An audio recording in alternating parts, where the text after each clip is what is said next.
watering holes are absolutely jam-packed today. Everybody's coming down for a mud wallow and a bath and a good refreshing roll in the mud.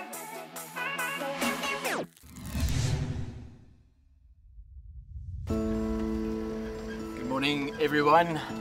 Welcome back to your favorite wildlife destination, Shamwari Private Game Reserve. My name's Andrew and it's a pleasure to be with you again. It's a scorcher today. It's late morning, but it's already well into the 30 degrees. And I think it's a good idea that we start making our way to some of the watering holes. And let's have a look who's coming down to enjoy the wonderful cool water and mud at the watering holes. It should be quite busy. So you can see on such a super hot day like it is at the moment, it's a phenomenally hot day. So many different species are coming down to the watering hole. They're busy wallowing, drinking. A lot of species are very water dependent. And you can see these buffalo absolutely enjoying and reveling in the water.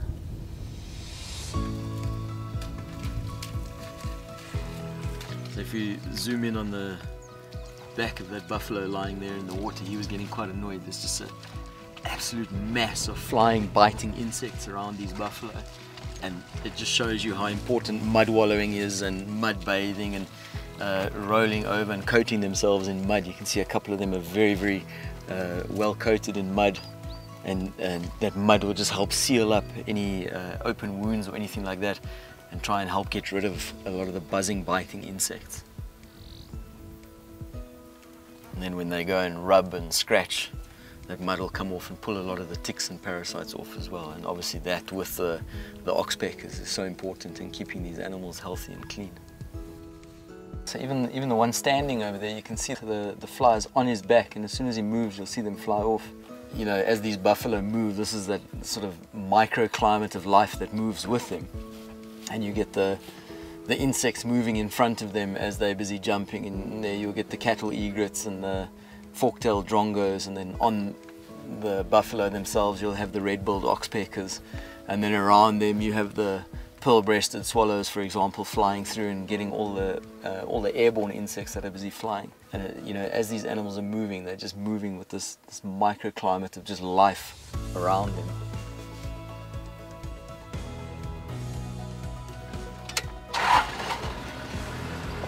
Good day at the spa.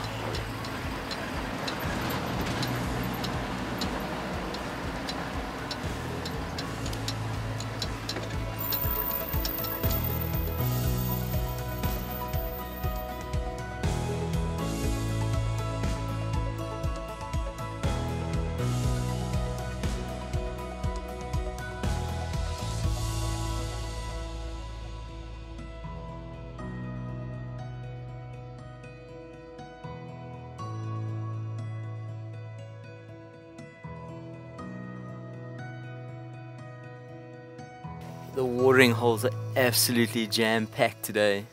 Everybody's coming down for a mud wallow and a bath and a good refreshing roll in the mud. And you can see all those youngsters, just the absolute sheer pleasure and joy that they're getting from that. Now those are the 3, 4, 5-year-old little elephants. They're quite confident. There's a couple of little older guys in there, and you can see there's a really small little guy just on the edge over there, and he's literally He's still a bit young to go all the way in, probably not as agile in the mud, and maybe a little bit scared that he'll get stuck. So just quite happy to stay close to mom, get his feet a bit muddy.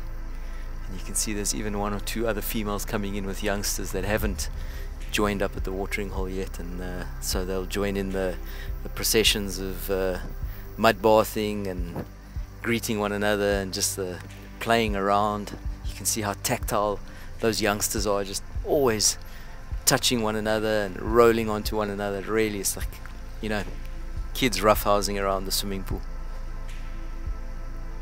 See how dexterous that trunk is, got a little bit of mud in the eye, just rubbing his eye. The benefit of mud bathing like this is obviously it cools them down. They are really hot on a day like today, so cooling them down nicely, but then absolutely coating themselves in mud like that is a good protection against the sun on a day like today.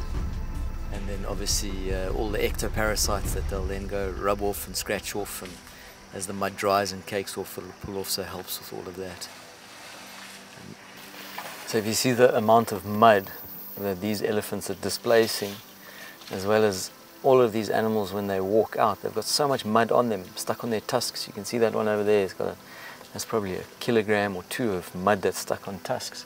And all of that mud is getting finely churned up in this basin over here, so silting it up nicely, making finer particles of clay, so water retention will become better and better. And then they're also transporting a lot of clay and earth out, so it's getting deeper and deeper and bigger every time the animals come down here.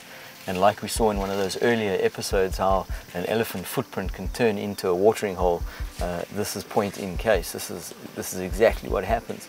Eventually, instead of a warthog being able to fit into the little hole, a whole herd of elephants will be able to fit into it.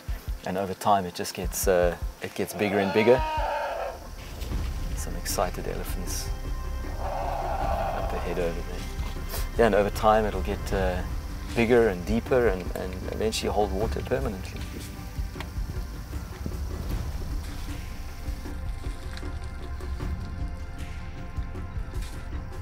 So this is the thing about watering holes, is you get these very close interactions taking place, often between different species, because of the necessity of this vital resource, water.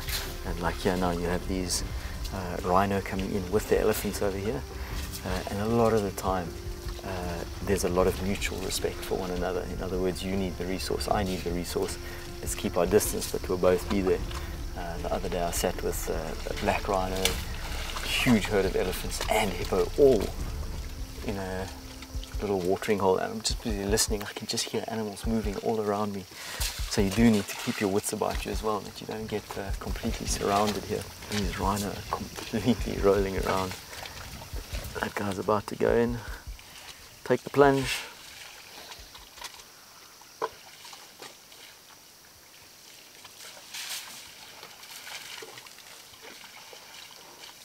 Oh yeah, that's how it's done.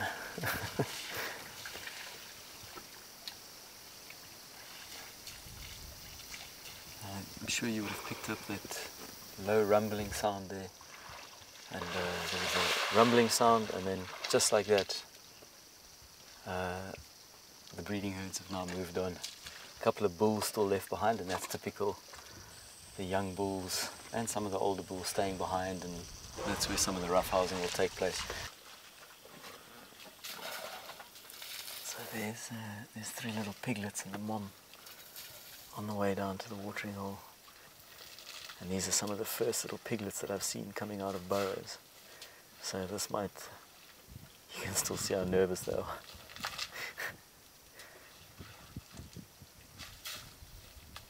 So much predation takes place around a watering hole, and this is where animals are so nervous because of the predation by lions, particularly when they're sleeping close to bushes and just waiting for that opportunistic moment where an animal comes down, they're able to take it out. So always super vigilant.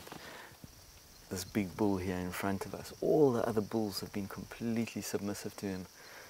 Not that there's much aggression, but definitely dominance assertion. That guy was submissive to him, that guy was submissive to him, the other bull at the back over there, he already cleared out.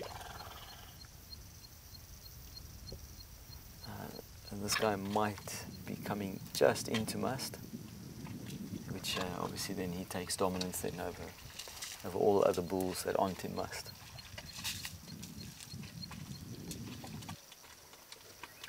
But as you can see, the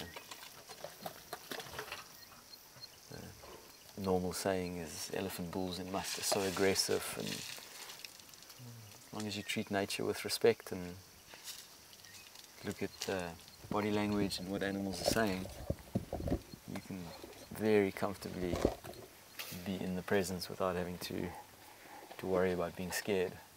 They're not out to attack us. Well, there we go, guys. I hope you enjoyed spending a bit of time with me at the watering holes this morning. We saw such a vast array of different species coming down: elephants, rhinos, buffaloes, zebras, everything coming down to drink. So awesome to be out in the bush. It's super hot today, so I'm going to go find a little bit of my own shade. But until then, I'll see you next time. Stay safe.